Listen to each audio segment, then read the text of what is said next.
누가복음 19장 우리 28절에서 40절까지 말씀 읽고 같이 함께 영적인 깨달음을 얻는 귀한 시간 되기를 원합니다. 우리 누가복음 19장 28절에서 40절입니다. 제가 먼저 봉독합니다. 예수께서 이 말씀을 하시고 예루살렘을 향하여 앞서 가시더라.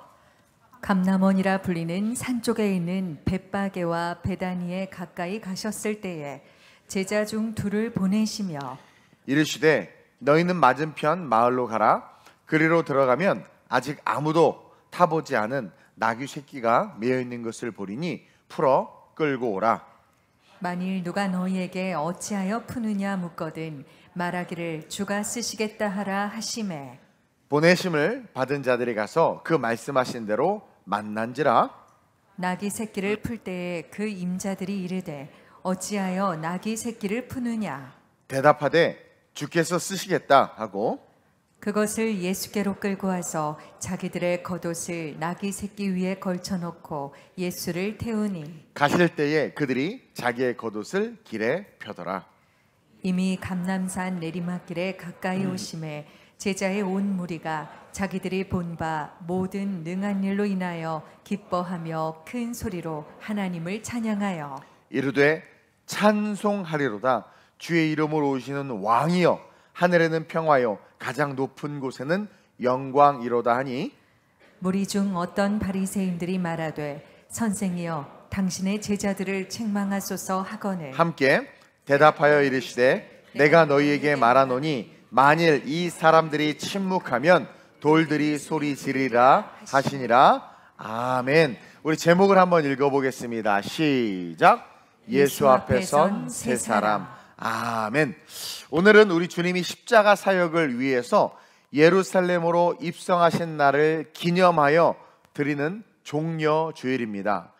여러분, 예수님께서 예언된 말씀대로 나귀를 타고 예루살렘의 왕으로 입성하시는데 그 모습은요, 세상의 세계관을 부수는 진정한 왕의 모습임을 우리는 볼 수 있어야 합니다.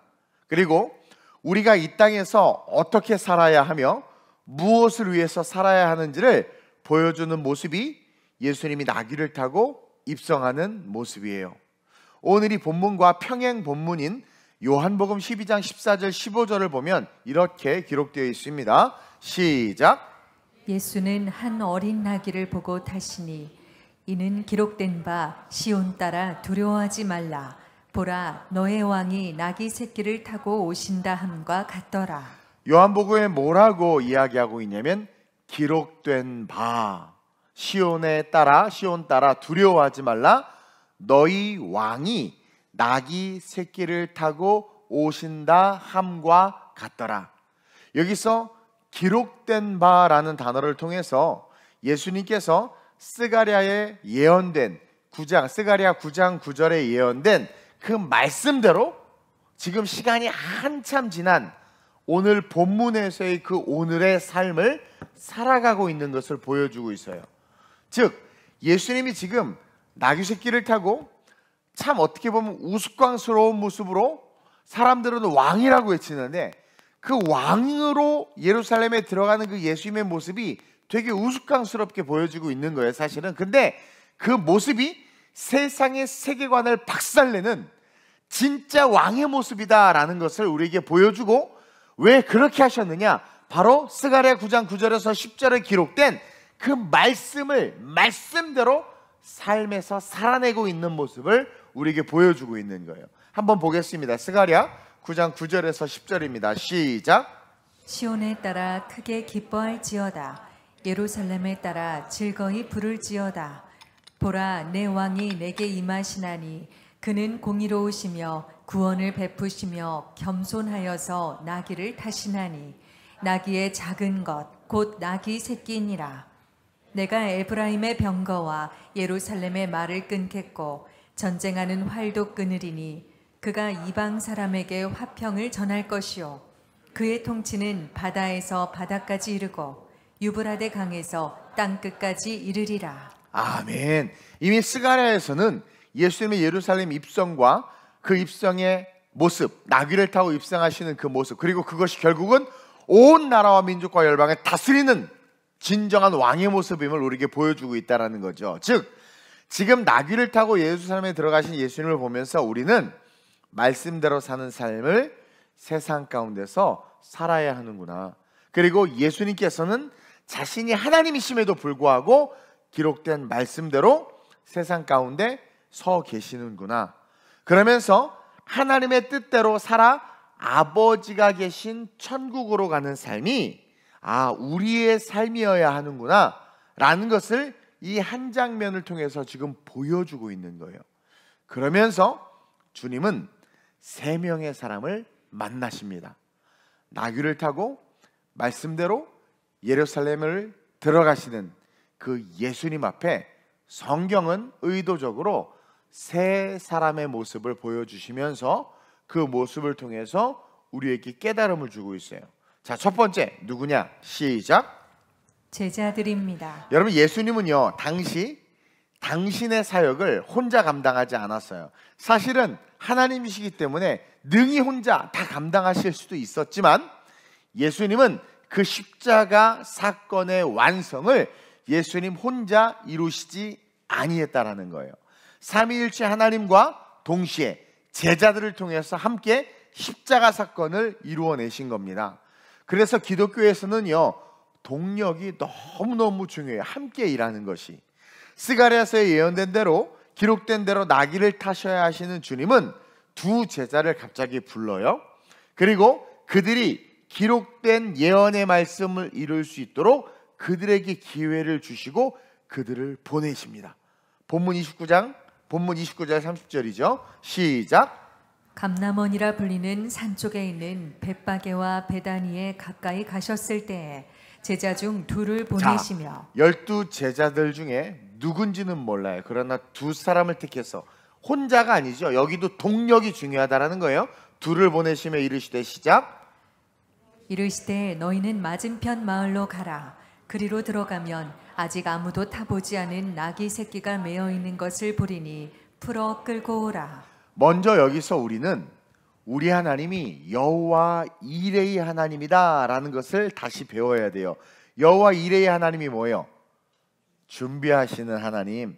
다시 말하면 우리가 하나님의 사역을 할 때, 어떤 믿음에 도전을 할 때 오늘 이 말씀과 함께 여호와 이레의 하나님이 큰 힘이 됨을 깨달아야 됩니다. 그리고 소망 없이 두려움으로 무너지는 게 아니라 주님이 뭔가를 말씀하실 때 우리는 소망과 함께 두려움을 내어 쫓아버리고 믿음의 발걸음을 뛸 수 있어야 돼요. 왜냐하면 보세요. 두 제자를 불러서 그 제자를 보내는데 예수님은 나귀가 있는 곳을 정확하게 알고 계시고 구체적으로 그곳을 가르치면서 그리로 가라고 해요. 제자들이 속으로 뭐야? 나귀? 웬 나귀? 정말 거기에 나귀가 있어? 아니 예수님 언제 가보셨어? 예수님이 어떻게 알아? 우리랑 늘 같이 있었는데 너 그 마을 알아? 그 길 건너편 그 마을에 나귀 있다는 거 알아? 정말 거기 있을까?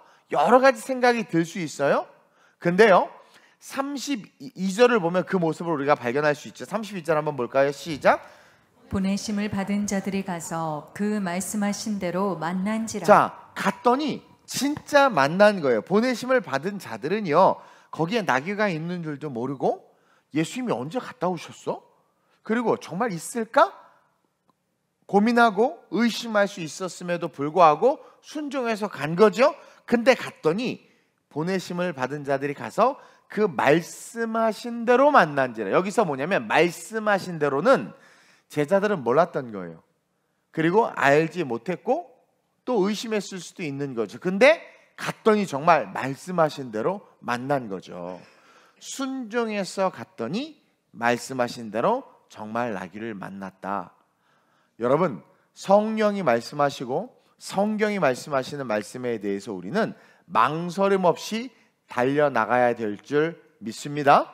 그런 제자들이 돼야 돼요. 그리고 또한 주님은 12명의 제자들 중에서 특별히 스가랴에 예언된 이 말씀을 성취하는데 2명을 뽑으셨단 말이에요.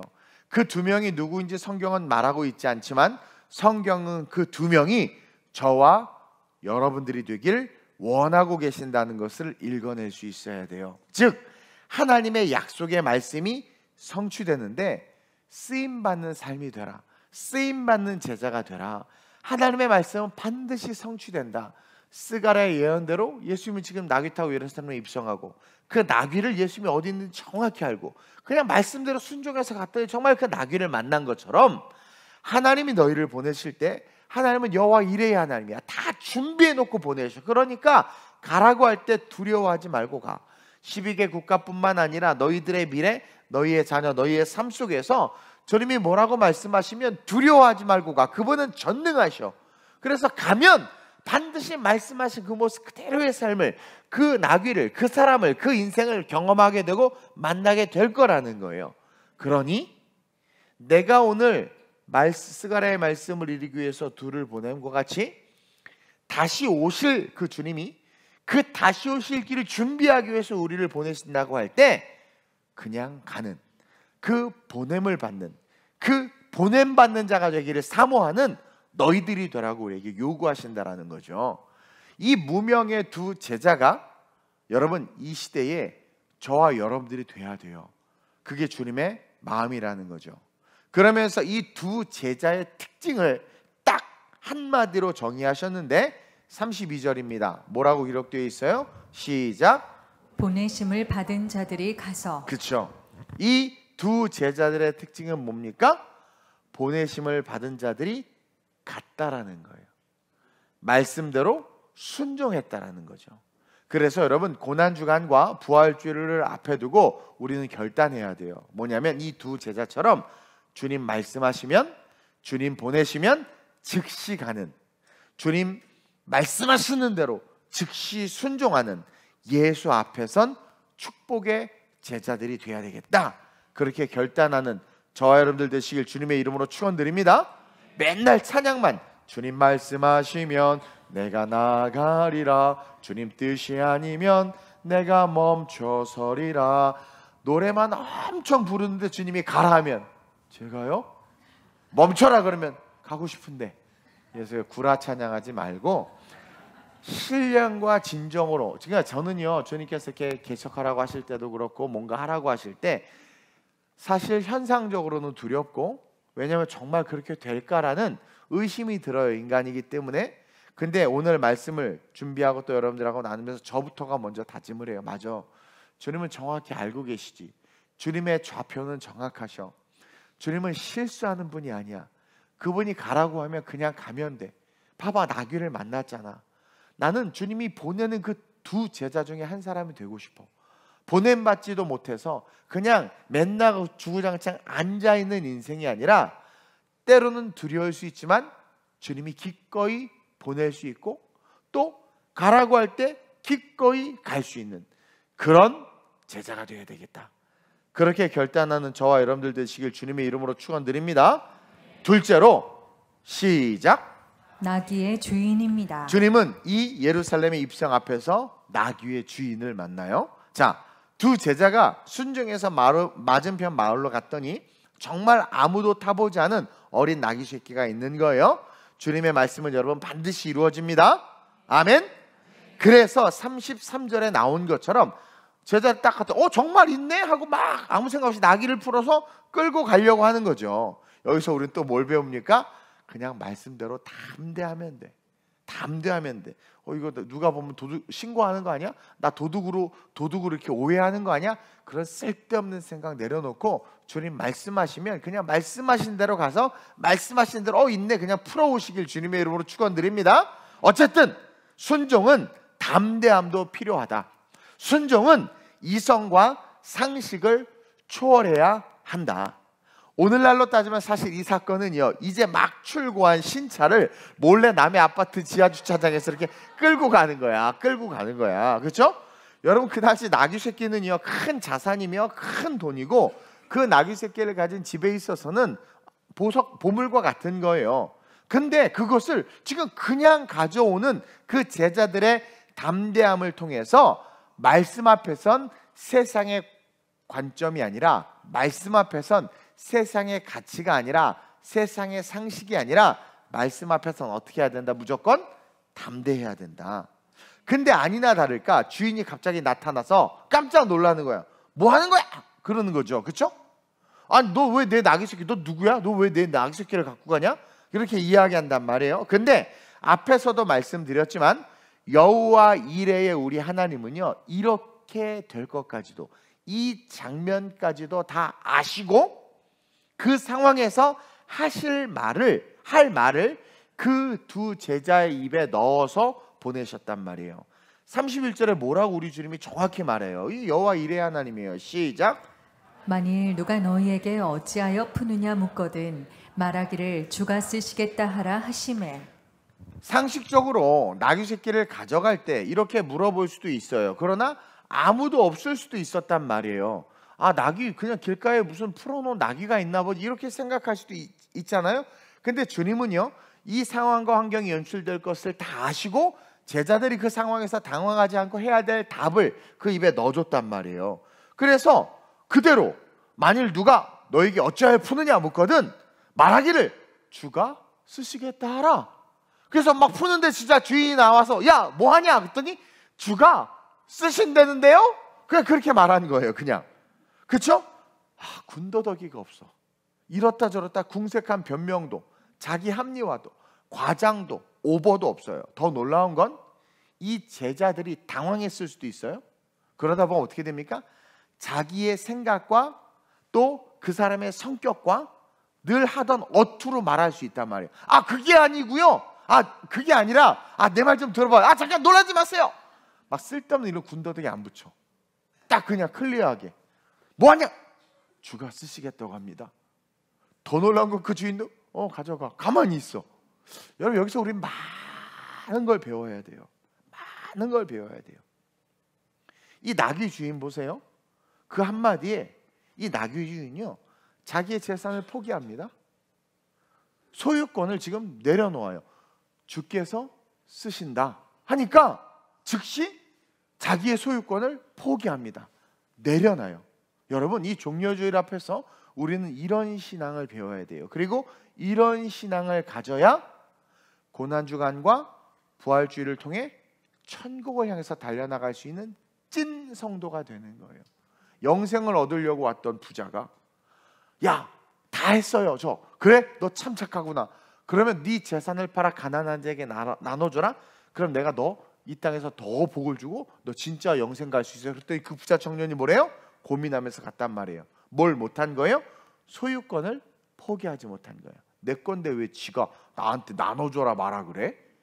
소유권을, 세상의 소유권을 딱 주려는 순간 천국의 소유권을 잃어버리는 거죠. 저는 이 나귀 주인이 참 대단하다고 생각을 해요. 우리는 지금 우리 교회가 17년 됐죠. 17년 동안 설교를 들어도 여러분들 시간권 하나 내려놓지 못하고, 그렇죠? 물질권 하나 내려놓지 못하고, 고집권 하나 내려놓지 못하고, 그 지랄권 하나 내려놓지 못하고, 그렇죠? 아무것도 못 내려놓잖아요. 그런데 이 나귀 주인은요, 정말 귀한 자산인데 한 번도 멍에를 메고 그 사람을 태우지 않은 그 어린 나귀 새끼인데 가져간다고 하니까, 주가 쓴다고 하니까 그냥 포기해요. 주가 쓰시겠다고 하면 여러분 이제 그 나귀는 그냥 주님 거예요. 그 믿음을 가지시길 바랍니다. 자, 여러분 우리가 죽을 때 가져갈 수 있는 게 있습니까 없습니까? 진시 황제 무덤을 팠더니 어마어마하다고 그래요. 고대 피라미드를 왜 사람들이 도굴 합니까? 다 같이 묻어버려요. 심지어 자기가 데리고 있던 몸종들까지 살아있는 데 다 죽여서 묻어버리잖아요. 근데 여러분 알죠? 아무것도 못 갖고 가요. 이 땅에 내게 어디 있어? 내게. 여러분 여기서 벌써 영적인 세계관을 보여주는 거예요. 내 거 없어요. 우리는 이 땅을 청지기로 살아야 돼. 알긴 엄청 잘 알죠. 청지기로 산다는 게 뭐예요? 그냥 관리자로 살아야 돼. 여러분들의 자식도 여러분들 거 아니에요. 교회도 목사님들을 회개해야 돼. 이 교회 자기 거 아니야. 우리는 관리자야. 청지기로 살아야 돼요. 그러다가 주님이 쓰시겠다고 할 때 이때가 축복의 때구나. 그러면서 이때가 청지기로서 살아가는 우리의 존재가 가장 빛날 때예요. 주께서 쓰시겠다고 할 때가. 이때가 내가 가졌다 하는 것이 진짜 내게 되는 거예요. 이때가. 즉 주님에게 드림으로 내가 주님께 드린 게 되어서 주님이 나를 통해서 받으시기 때문에 이게 진짜 진짜 내게 돼요.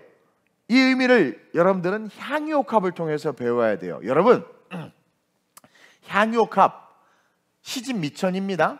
시집을 갈 때 지참금으로 남편 집에 줘버려요. 그렇죠? 그러면 남편께 되는 게, 남편 집안께 되는 게 향유옥합이에요.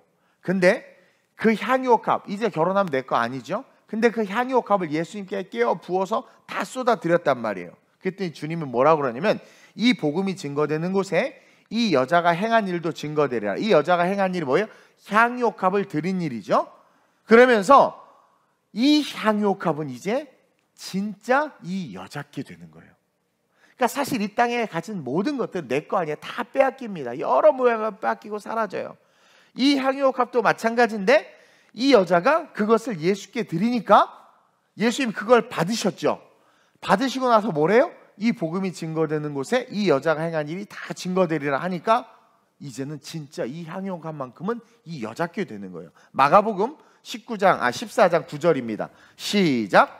내가 진실로 너희에게 이르노니 온 천하에 어디서든지 복음이 전파되는 곳에는 이 여자가 행한 일도 말하여 그를 기억하리라 하시니라. 여러분, 얼마나 많은 향유옥합들이 있었겠습니까? 그리고 나중에 천국 올라가면 그때 마리아가 살던 시대에 수많은 여인들을 만났겠죠?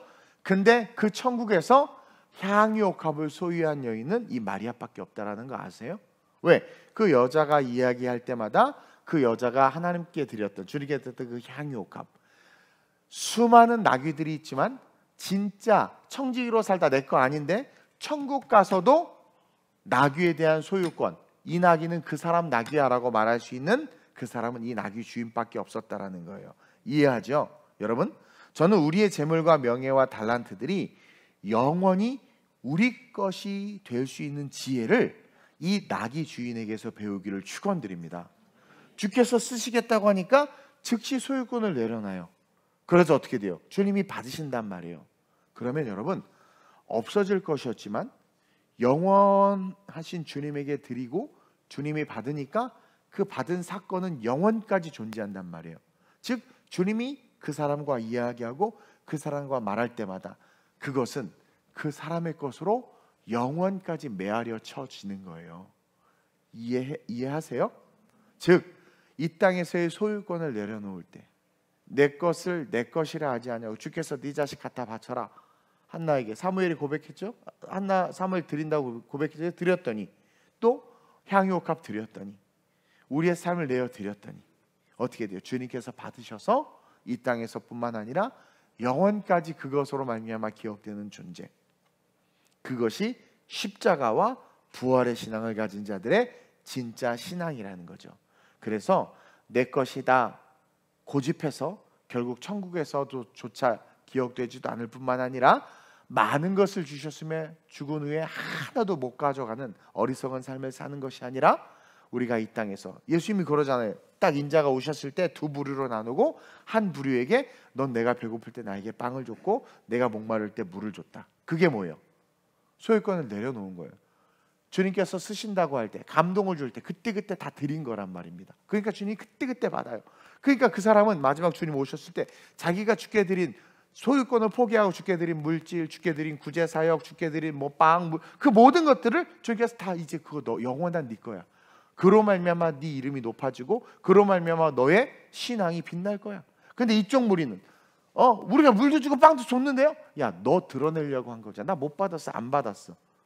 그건 뭐 자기 자신 내 것을 드림으로 자기를 드러내려고 한 그것은 절대로 받지 않아요. 그건 왜? 이 땅에서의 소유권을 자기가 영원까지 주장하려고 하는 욕심이거든요. 안 받아버린단 말이에요. 그래서 여러분, 과부의 두렙돈이 바로 내 모든 물질의 소유권은 당신 것입니다. 그래서 주님이 그것을 받으신 거예요. 그러한 진짜 이 땅의 소유권을 내려놓고 주께서 쓰신다고 할 때 기꺼이 줄 수 있는 그 참신앙을 소유한 종려주일 앞에 서 있는 저 여러분들 되시길 주님으로 축원드립니다. 그러면서 마지막으로 세 번째 만난 인물이 누구냐? 바리새인이에요. 어떤 바리새인? 39절 한번 읽어볼까요? 시작. 무리 중 어떤 바리새인들이 말하되 선생이여 당신의 제자들을 책망하소서 하거늘. 자, 택함 받은 두 제자의 순종, 그를 통해서 기록된 스가랴서의 말씀이 성취돼요. 예수님 혼자 구원의 사역을 이루는 게 아니에요. 그들이 나귀를 데리고 오니까 그 나귀 타고 이렇게 들어가셨잖아요. 그렇죠? 택함 받은 두 제자의 순종, 십자가로 우리를 더 가까이 이끌었죠. 나귀 주인의 내려놓음, 권리 포기, 소유권을 예수님에게로 인정하는, 자기의 소유권을 포기함으로 나귀를 타실 수 있었단 말이에요. 예수님이 문제 없이. 그리고 그로 말미암아 스가랴 9장 9절의 말씀이 이루어졌어요. 그렇게 예언의 말씀은 성취되어서 예수님이 나귀를 타고 예루살렘에 들어가니까 그 당시 수많은 사람들이 예수님 앞에서 종려나무 가지 흔들면서 호산나 다윗의 자손이 하고 찬양했단 말이에요. 그 찬양 소리가 어마어마했을 거예요. 근데 그때 그 행렬을 막고 그 앞에 딱 서 있는 그 한 사람이 누구냐? 바로 오늘의 본문에 등장한 이 바리새인이란 말이에요. 근데 그가 예수님의 그 행렬을 막아 세운 이유가 38절에 기록되어 있어요. 시작. 이르되 찬송하리로다 주의 이름으로 오시는 왕이여 하늘에는 평화요 가장 높은 곳에는 영광이로다. 얼마나 멋진 찬송이 울려 퍼지고 있었습니까? 찬송하리로다 하면서 주의 이름으로 오시는 왕이여 하늘에는 평화요 가장 높은 곳엔 영광이다. 막 얼마나 아름다운 찬양이에요. 근데 그 소리가 시끄럽다라는 거예요. 찬송하는 백성들 때문에 이 바리새인이 화가 나서 예수님 행렬 앞으로 확 뛰어들어가지고 멈춘 거야. 왜 그랬을까요? 왜 그랬을까요? 왜 이 바리새인이 그 찬양하는 틈에 뛰쳐나와가지고 예수님 이들을 조용하게 하라고, 시끄럽다고 그러면서 그 행렬을 저지시켰을까? 우리는 묵상해 봐야 된다라는 거죠. 이 바리새인은요, 예수님이 자신의 영광을 가로챘다고 생각하는 거예요. 우리는 예수님이 내 월급 통장의 10분의 1을 가져간다고 생각하고, 예수님이 내 많은 시간을 빼앗아간다고 생각하고, 예수님이 내 기쁨과 즐거움을 앗아간다고 생각하지는 혹시 않으세요? 이 바리새인은요, 예수님이 자기의 영광을 가로챘다고 생각한 거예요. 즉 백성들로부터 영광과 칭송을 받아야 되는 건 자기 자신인데, 백성들이 예수님을 환호하니까 자기도 모르게 본심이 나온 거예요. 당시의 바리새인들은 유대 종교 지도자들로서 높임과 칭송을 받았던 자들이 맞습니다. 어디를 가도 존경을 받았고 바리새인들이 지나가면 유대인들이 고개를 숙였어요.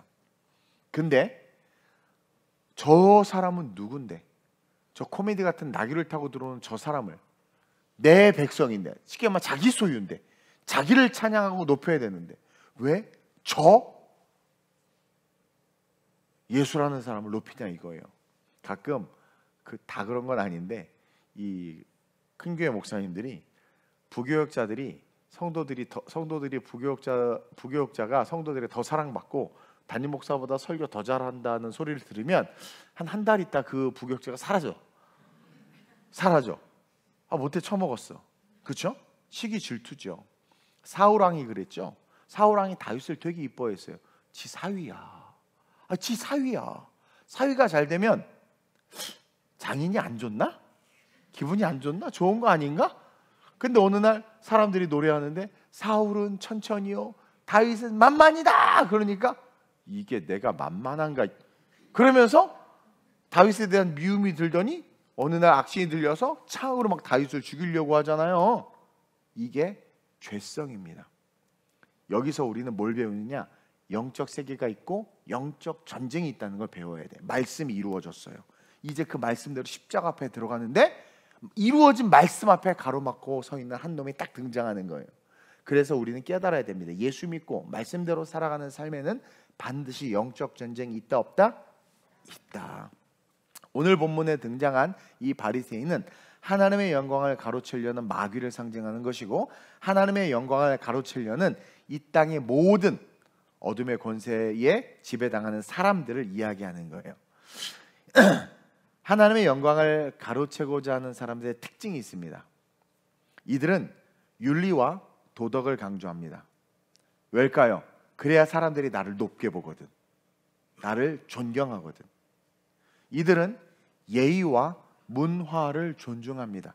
그래야 사람들이 나이스한 사람, 품위 있는 사람, Oh, you are gentleman 그런단 말이에요. 그 말을 듣는 게 좋아요. 그래서 아닌데 겉으로 신사했죠. 먼저 가십시오. Lady first. 문을 열어도 딱 잡아주고 마음에는 악이 가득한데, 근데 사람들은 어머 멋있어, 우리 남편이 저런 사람 같았으면 얼마나 좋을까 막, 그렇죠? 그리고 이런 사람들의 특징은 다른 사람들의 입장을 대변하려고 해요. 그러니까 내가 얘기해 줄게 그러면서 그게 십자가를 짓는 것처럼 느끼지만 사실은 이것들을 대변해 줌으로 뒤통수는 얘네들이 날 좋아하겠지, 나한테 투표해 주겠지, 내 편 되겠지라는 생각을 갖고 있단 말이에요. 이러한 자들이 이 땅에서 하나님의 영광을 가로채는 자들. 그래서 옳은 소리하고 막 유튜브 중에 막 그런 사람 있잖아. 뭐 파내 가지고 막 하는 게 자기는 옳다라는 거예요. 이게 맞다라는 거예요. 그러면서 사람들이 나를 높여주기를 원한단 말입니다. 한마디로 영광에 굶주리고 칭송을 받고자 하는 사탄의 유혹에 묶인 자들이 교회와 하나님의 사역을 방해해요. 우리가 밀라노에 갔을 때 엄청나게 처음에 사역을 했을 때 부흥을 하고 첫 번째 집회했는데 막 사람들이 막 오고, 그러니까 주변에서 이것을 보고 감사하고 하나님을 찬양하고 그래야 되는데 어떤 일이 벌어졌습니까? 우리를 시기하고 음해했어요. 누가? 교회가, 그리스도인들이, 목사가. 이게 말이 됩니까? 자기들의 칭송을 우리가 빼앗아가고 자기들의 영광을 우리가 빼앗아갈까 봐 두려웠던 거죠. 그런 일들이 너무나 많아요. 39절 한번 볼까요? 시작. 무리 중 어떤 바리새인들이 말하되 선생이여 당신의 제자들을 책망하소서 하거늘. 여기서 포인트가 선생이여 있어요. 이 바리새인은 예수님을 자신과 동급, 자신과 비슷한 율법 선생으로 인식하고 있었다는 거예요. 메시아, 하나님으로 인식했다면 그럴 수 없죠. 쟤나 나나 비슷한 도인데, 그렇죠? 뭔지 알죠? 이렇게 뭐 똑같은데 쥐나 나나. 근데 왜 쟤는 저렇게 칭송해? 기분이 나빴던 거예요. 그리고 동시에 이 바리새인은 그가 하나님의 아들 메시아라는 것을 모른다라는 것을 통해서 영적으로 눈이 감겨 있는 거예요. 그래서 영적으로 눈이 감겨 있는 사람들은 아니 교회가 물질 왜 저런 됐어? 저게 무슨 뭐 죽도록 고생해서 막 왜 그래? 자, 예를 들면 우리가 처음에 개척교회 조그맣게 시작했을 때 선교를 갔는데 선교비 그때 한 4천만 원 정도 썼어요. 항공료 막 거의 집회 크게 하니까. 그러니까 누가 그래? 뭐 코딱지만한 교회가 필리핀 가서 뭐 알콩달콩한다 뭘 봐? 차라리 그 4천만 원을 한 교회에 쏟아 부어줘. 그 거기 얼마나 잘 될 거 아니야? 라는 생각을 한단 말이에요. 이게 되게 이성적이고 합리적이고 도덕적이고 윤리적이고 상식적이라는 생각을 해요. 그래서 그런 비판을 받았었어요. 제가 실질적으로 그런 얘기를 들었단 말이에요. 근데 뭘 모르는 겁니까? 하나님은 은혜를 받은 하나님의 사람이 기꺼이 여러 모양으로 물질, 선교적 재정을 마련해서 그곳에 가서 돈을 쓰고 돈을 주는 게 아니라 그리스도인의 형상과 모양을 담은 우리가 경험된 예수를 삶으로 증거하고 나타내면서 몸으로, 예수님이 그걸 뭐하러 성육신 하셨어? 뭐하러 성육신? 하늘에서 이놈들아! 그럼 되지. 뭐하러 성육신 하셨냔 말이에요. 그러니까 영적인 진리가 눈에 감겨져 있으니까 그 모든 것을 낭비로 보는 거예요. 그러니까 효율만 따지는 거죠. 그러면서 그런 얘기를 하면 똑같은 거예요. 영적인 관점이 전혀 없으니까 왜 저렇게 왜 이렇게 사람을 높이고 막 그래? 그러면서 그 내면에는 그것이 틀렸고 그 영광을 취하려고 하는 악한 인간의 본성이 있음을 보여주고 있는 거예요. 그러니까 메시아라는 걸 모르는 거죠. 그러니까 영적인 눈이 감겨져 있는 사람은 영적인 일을 하는 것에 대한 의미와 가치를 몰라요. 40일 밤에 왜 맨날 와? 그 가치를 모르는 거예요. 그래서 나름 유명한 자신의 인기를 넘어서 백성들의 지지를 받으니까 세민한 거예요. 이게 뭐냐면 전형적인 사탄의 속성입니다. 사탄, 루시엘이라는 천사가 왜 이 땅에 떨어져서 루시퍼가 됐습니까? 자기가 영광을 받고 싶었던 거죠. 그 하나님의 영광이 어떤 건지 모른 채 그 영광 자체만을 취하고 싶었던 거란 말이에요. 하나님이 높임받고 교회가 중요하고 예배가 중요하다라는 말을 세상이 싫어합니다. 신이 아닌 인간의 입장에서 신을 이해하려고 하는 신학자들, 목회자들, 인본주의자들은요, 신이 아니라 인간의 입장에서 신을 이해하려고 하다 보니까 신은 우리가 이렇게 하길 원하셔. 이것이 합당해 라는 인간의 이성으로 신의 뜻을 왜곡시켜버려요. 이게 인본주의예요. 인간이 근본이 된 상태에서 신앙생활하고 인간이 중심인 상황에서 교회를 운영하고 인간이 중심인 상황에서 성경을 해석하는 게 인본주의란 말입니다. 그러니까 교회보다 가정이 중요하다는 말이 나오고 주일 성수 안 해도 괜찮다라는 말이 나올 수 있는 거예요. 인간의 입장이니까. 그게 바리새인, 오늘 본문에 예수의 찬양 앞에 등장한 그 찬양을 멈춰라. 인간이 생각했을 때 내가 봤을 때 이건 아니다 라고 말한다라는 거죠. 결국 이 바리새인은 우리가 살아가는 삶에 영적인 세계가 있고 그 영적인 세계를 통해서 마귀는 하나님의 영광이 나타나고 말씀이 성취되는 것을 무지하게 싫어한다. 어떻게든 그것을 방해한다라는 것을 인지할 수 있어야 돼요. 우리가 하나님의 뜻대로 순종하면서 아버지의 길을 걸어가면 마귀는 늘 그 앞을 막아서요. 따라서 예수 믿고 만사 형통할 수 있다라는 신앙 자체는 잘못된 거겠죠. 정말 예수를 믿고 말씀대로 신앙생활하면 앞에 누가 나타나요? 꼭 그놈의 바리새인 같은 놈들이 나타난다니까요. 그래서 신앙생활은 어찌 보면 멈추지 않는 고난을 향한 도전이고 돌진이고 킵고잉이라는 거예요. 그리고 그것은 곧 영적으로 또 해석해 보면 뭐예요? 하늘의 상급과 영원한 축복이 있는 길인데 영안이 감기면 아유 교회 예수 믿었다 은혜 받아가지고 진짜 고생하네 이렇게 귀결돼 버린단 말이에요. 영적인 축복을 못 보는 거죠. 그 가치, 찬양의 가치를 모르는 거죠. 따라서 우리는 우리의 예배와 찬양과 경배와 선교와 이 교회를 지키고 세우는 것을 방해하는 모든 인본주의와 세속주의를 대적하면서 말씀대로 살아야 돼요. 말씀대로 산다는 것은 영적 전쟁이다. 39절 40절입니다. 시작. 무리 중 어떤 바리새인들이 말하되 선생이여 당신의 제자들을 책망하소서 하거늘 대답하여 이르시되 내가 너희에게 말하노니 만일 이 사람들이 침묵하면 돌들이 소리 지르리라 하시니라. 제자들을 책망하소서. 영적인 일을 하는 것에 있어서 브레이크를 걸죠. 그러자 주님이 어떤 말을 하세요? 얘네들이 조용하면 돌들이 소리 지를 거야. 여러분 이거는 극단적으로 주님께서 아주 강력하게 말한 거예요. 하나님을 향한 찬양, 즉 스가랴의 말씀이 성취되어서 걸어가는 그 복음의 길, 말씀이 이끄는 길, 성령이 인도하는 길을 막는 그 어떤 것도 내가 용납하지 않겠다는 아주 강경한 주님의 태도를 보여주는 거예요. 돌들이 소리 지를 거야. 말씀이 성취되어서 말씀대로 걸어가는 길을 막아? 그 소리를 멈추라고? 돌들이 찬양하게 할 거야. 돌들이 소리 지를 거야. 돌들을 통해서라도 그 일을 하시겠다라는 거예요. 절대로 멈춰줄 수 없는 일이라는 거예요. 너무 중요하고 하나님은 하나님의 영광을 위한 일은 어떠한 상황 속에서도 멈추지 않겠다라는 거예요. 그러니까 여기서 우리가 또 뭘 깨달으면 엄청난 위로를 받아야 돼. 내가 하나님의 영광을 위한 일을 한다면 여러분 그것은 하나님께서 반드시 지키신다라는 겁니다. 물론 고난이 있고 어려움이 있을 수 있지만 하나님이 당신의 영광을 위해서 말씀의 길을 걸어가는 그 영혼 돌들이 소리 지를 정도로 하나님께서 하게 하실 만큼 중요하고 사모하는 일이에요. 근데 그 일을 누군가 한다? 그 영혼 하나님이 지키시죠. 당연히 보호하시죠. 천만이 둘러치려 하여도 하나님께서 보호하신단 말입니다. 그러니 믿음의 도전을 안 할 수 있겠습니까? 그래서 제가 믿음으로 도전하고 계속 킵고잉 하는 거예요. 여러분 복음대로 말씀대로 살아가는 길에 자꾸 우리의 걸음을 이렇게 멈추게 하는, 복음대로 말씀대로 성경의 세교가 가지고 살아가는 우리의 삶에 자꾸 우리의 그 발걸음을 멈추고 세우려고 하는 세상의 말, 정치, 경제, 전쟁, 가난, 전쟁통에도 안식일을 지켜야 돼요. 가난, 질병, 아픔 속에도 우리가 하나님의 예배자로서 예배하는 건 멈춰서는 안 돼. 내가 멈추면 돌들이 소리 지를 거기 때문에 어떤 것도 이유가 되지 않아야 된다는 거죠. 그걸 우리에게 요구하고 있는 거예요. 그러면서 사랑하는 아들아, 복음을 향하여 걸어가는 길을 멈추지 말라고.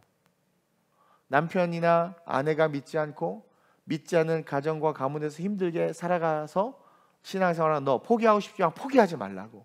계속 그 길을 걸어가야 된다고 우리에게 이야기해주고 있는 거예요. 또 한 가지 의미는 그래서 그 길을 걸어가면 걷게 돼. 그거예요. 너무 심플해요. 그렇게 걷게 돼. 왜? 돌들이 널 멈추는 자들이 있으면 내가 돌들이 소리 질러서라도 그 길을 걸어가게 할 거니까 너 그냥 가라는 거예요. 가라는 거예요. 따라서 오늘 우리는 이 종려주일 앞에서 아주 중요한 이 등장인물 세 사람을 통해 세 가지 진리를 가지고 결단하는 그러한 시간이 되어야 될 줄로 믿습니다. 종려주일 앞에서 우리가 결단해야 되는 첫 번째는 뭡니까? 두 제자가 되는 나. 나는 이 땅을 살면서 주님께서 그 하나님의 말씀을 성취하는데 택하여 쓰는 나, 그 내가 되어야 되겠다. 모든 민족으로 제자를 삼아 아버지 아들과 성령으로 세례를 주고 땅끝까지 복음을 증거하라고 하신 말씀에 택함을 받은 나, 피값으로 몸된 교회를 지키라 하는데 세움받은 나. 루디아야, 내가 이 바울을 이방인의 선교에 사도로 쓸 건데 너는 그 자색옷감 사업을 통해서 물질을 공급해라 라고 택함 받은 나. 많은 사람에게 예배의 가치를 알기 위해서 네 미래, 네 혼수 다 쏟아붓도록 택함 받은 나. 아, 나는 하나님께서 당신의 구원의 사역, 그 다시 오실 길을 예배하는데 쓰신다고 할 때 난 택함 받아야 되겠다. 그런 결단을 이 종려주일 앞에서 하는 저 여러분들이 되어야 될 줄로 믿습니다. 동시에 내가 뭘 갖고 있는지는 모르겠어요. 제가 예전에 IT 컴퓨터 프로그래밍을 했잖아요. 제가 IT 관련된 책을 한 7, 8권 정도 썼어요. 막 이렇게 두꺼운 책도 쓰고. 근데 그 머리글에 항상 뭐라고 썼냐면 하나님을 찬양하고 이걸 통해 하나님 앞에 영광을 올려드린다고. 그러니까 내가 가진 달란트, 주님이 원하면 소유권 내려놓는 거예요. 주님이 그것이 아니라 아들아 난 너를 원한다 라고 했을 때, 오라클사에서 오라고 했을 때 내 소유권을 포기한 거죠. 나귀를 내려놓은 것처럼. 그래서 미국 유학을 내려놓고 신학교에 들어가 버렸단 말이에요. 왜? 나의 주인이 주님이 되길 원했거든요. 내 소유권을 내 인생의 소유권을 좀 포기한 거예요. 개척 전에 신학교 졸업할 대학원 졸업할 때 큰 교회에서 너 와서 내 밑에서 몇 년 섬기다가 이 교회 물려받아라 라고 그랬어요, 저한테. 근데 성령께서 개척해라. 주님, 당신이 쓰시는 종이 저를 부릅니다. 그게 아니라 개척해라? 네. 내 소유권 내려놓은 거예요. 나귀 주인처럼 살아야 되겠다.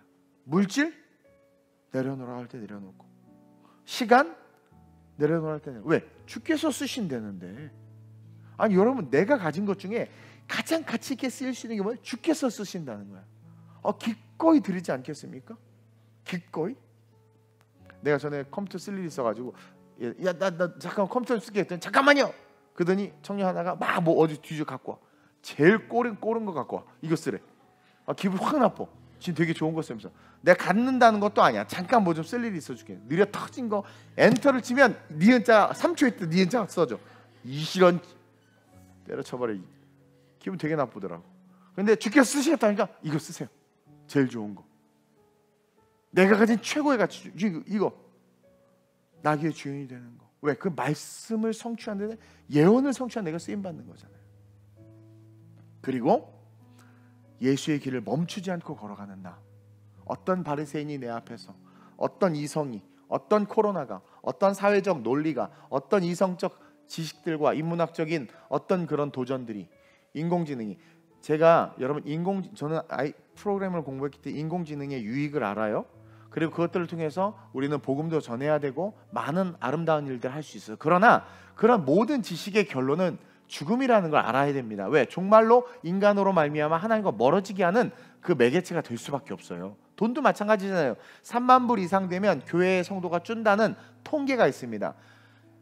3만 불 이상의 수입이 되면 사람들이 신앙생활에서의 관심이 떨어진다는 거예요. 그래서 선진국들이 결국은 신앙에서 멀어진단 말이에요. 그 결국 뭐예요? 그 경제적 성장이 죽음이 되는 거예요. 그 이야기를 철회 때 한 거란 말이에요. 어떤 것들이 우리 앞에 있어도 나는 예수의 길을 멈추지 않고 걸어가겠다. 그런 결단을 하는. 그래서 그 길을 걸어가서 십자가를 뚫고 나와서 부활로 올라가는 그런 저와 여러분들 되시길 주님의 이름으로 축원드립니다. 오늘 이 말씀을 기억하면서 주님, 오늘 종려주일 앞에 서 있었던 세 사람의 모습을 보았습니다. 두 제자 중에 한 사람이 내가 되기를 원합니다. 나귀 주인이 되고 싶습니다. 기꺼이 주님 쓰신다고 할 때 소유권을 내려놓을 수 있는 진짜 나귀 주인이 내가 되기를 원합니다. 어떤 바리새인이 내 앞을 막아도 돌들이 소리 지를 거라고 말씀하시면서 그 길을 걸어가라고 요구하시는 주의 음성을 들었습니다. 남편이 막든 아내가 막든 누가 막든 하나님, 나는 당신의 길을 걸어갑니다. 세상이 막아요? 난 걸어갑니다. 왜냐하면 걸어가면 그 길은 반드시 뚫리기 때문입니다. 이것을 기억하면서 이 세 사람의 모습을 통해 성장하는 내가 될 수 있게 해달라고 우리 주님 3번 부르고 합심으로 전심으로 기도합니다. 주여, 주여, 주여. 좋으신 아버지 하나님 감사합니다. 오늘 거룩한 종려주일 말씀 앞에 섰습니다. 오늘 이 말씀을 통해서 하나님 제자가 되라고, 오늘 예수 앞에 섰던 하나님 그 나귀를 끌고 오라는 사명을 받은 제자처럼 부족한 종 우리 성도들 그 두 제자가 되길 원합니다.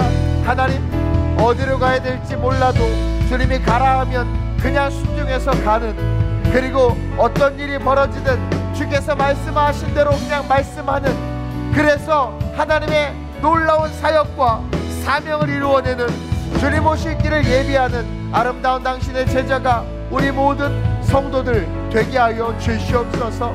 하나님 오늘 나귀 주인이 자기의 권리 포기를 너무 쉽게 하는 모습을 보았습니다. 우리 역시 주께서 쓰신다고 하면 물질 아까워하지 말고, 지식 아까워하지 말고, 시간 아까워하지 말고, 내 경력과 명예와 내가 가진 모든 것들 아까워하지 아니하고 기꺼이 주께서 쓰신다고 하면 내어드릴 수 있는 아름다운 청직이 되게 하여 주옵소서.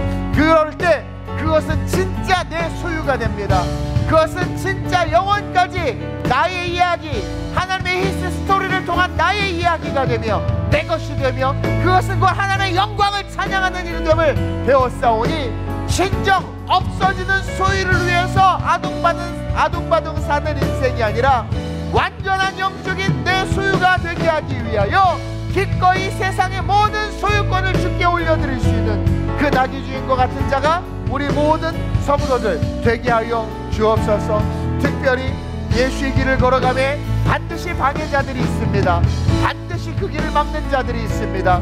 합당하고 타당한 이유로 예배를 파하려는 자들, 교회의 문을 닫으려는 자들, 헌신과 섬김과 선교를 평가절하하는 자들, 우리의 이 아름다운 예배에 대해서 판단하는 자들, 세상 지식이성들이 우리 앞에 마귀와 함께 나타날 수 있습니다. 그러나 우리는 그 바리새인을 두려워하지 않습니다. 예수님이 그 바리새인을 향하여 이 길이 잠잠하면 돌들이 소리 지를 거다 라고 말하면서 예수의 길은 반드시 갈 수밖에 없고 걸어가야 하는 길을 가르쳐 주셨습니다. 예수의 말씀을 본받아 예수님께서 하신 그 의미를 깨달아 주여 어떠한 방해자들이 우리 앞을 막는다 할지라도 믿음을 가지고 그 길을 달려가서 주님 만나는 천국 가는 백성이 우리의 성도들, 아름다운 우리의 모든 성도들 되게 하여 주옵소서. 우리의 소원, 우리의 소망은 주님을 바라보고 영원한 천국 가운데 영원히 거하는 겁니다. 이 땅 한때 건강했다 자부했던 자들 작은 병에 나가 떨어지는 모습을 봅니다. 물질이 많아서 걱정 없이 살던 그들 뜻하지 않는 걱정과 근심으로 뼈와 살이 마르는 것을 봅니다. 우리가 물질로 좋은 침대는 살 수 있어도 편안한 잠은 살 수 없습니다. 진정한 가치는 돈 주고 살 수 없습니다. 하나님 우리가 영적인 세계가 있음을 바라보며 영안을 뜨고 주님 앞에 달려나가게 하여 주옵소서. 그래서 주님께서 주시는 놀라운 가치, 그 안전하고 완전한 삶과 평안과 축복을 누릴 수 있는 진짜 지혜 있는 자들 되게 하여 주시옵소서. 종려주일 호산나 다윗의 자손이여 우리가 주님을 찬양하되 그 영원한 영광에 거하는 아름다운 우리의 모든 성도들 되게 하여 주시옵소서. 좋으신 아버지 하나님, 오늘 주님께서 나귀를 타시고 예루살렘에 입성하시는 모습을 통해서 세 명의 등장인물을 통해 영적인 진리와 또 그 의미를 깨닫게 하시니 감사합니다. 하나님, 주님은 특별히 이름을 부르지 아니하셨습니다. 그게 베드로였는지 요한이었는지 마태였는지 마가였는지 누가였는지 알지 못합니다. 그러나 주님은 두 제자를 부르셔서 그들에게 사명을 주셨고 두 제자는 그 말씀대로 사명대로 순종해서 주신 말씀대로 이야기해서 스가랴 9장 9절의 예언의 말씀을 이루는 데 쓰임 받았습니다. 그러한 제자들 우리가 되길 원합니다. 우리를 보내시옵소서. 우리가 여기 있습니다. 나귀 주인을 통해서 깨닫습니다. 하나님 앞에서의 권리 포기는 진정한 나의 소유를 얻는 것임을, 우리에게 주신 것 그 어떤 것이든 우리 것이 아님을 기억하며 그것을 주님께 올려드릴 때 비로소 그것이 진짜 영원까지 우리 것이 될 수 있음을 하나님 깨닫고, 주께서 쓰신다고 할 때 기꺼이 우리가 가진 모든 것들을 내려놓을 수 있는 참 청지기들 될 수 있도록 주님 역사해 주옵소서. 마귀는 주님 오실 길을 방해하고 주의 길을 막는 역할을 감당합니다. 정치를 쓰기도 하고 경제를 쓰기도 하고 내가 사랑하는 사람들 쓰기도 해서 우리가 주를 향한 헌신과 열정과 그 주께서 말씀하시는 사역과 사명을 이루어 나가는 길을 막습니다. 그러나 주님은 그 막는 그들을 향하여 우리에게 말씀하십니다. Just keep going. 그냥 걸어가면 된다고. 돌들이 소리 지를 정도로, 지르게 하실 정도로 주님은 당신의 영광을 이 세상 가운데 드러내실 것이며 반드시 이루어내실 거라는 것을 오늘 우리에게 말씀해 주셨습니다. 이 말씀 우리에게 힘과 위로가 됨을 고백합니다.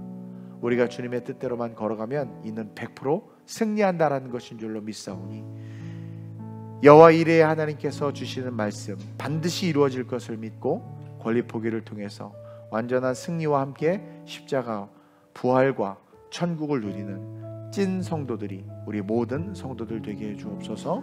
감사함을 드리며 좋으신 예수님의 이름으로 축복하며 기도드립니다. 아멘.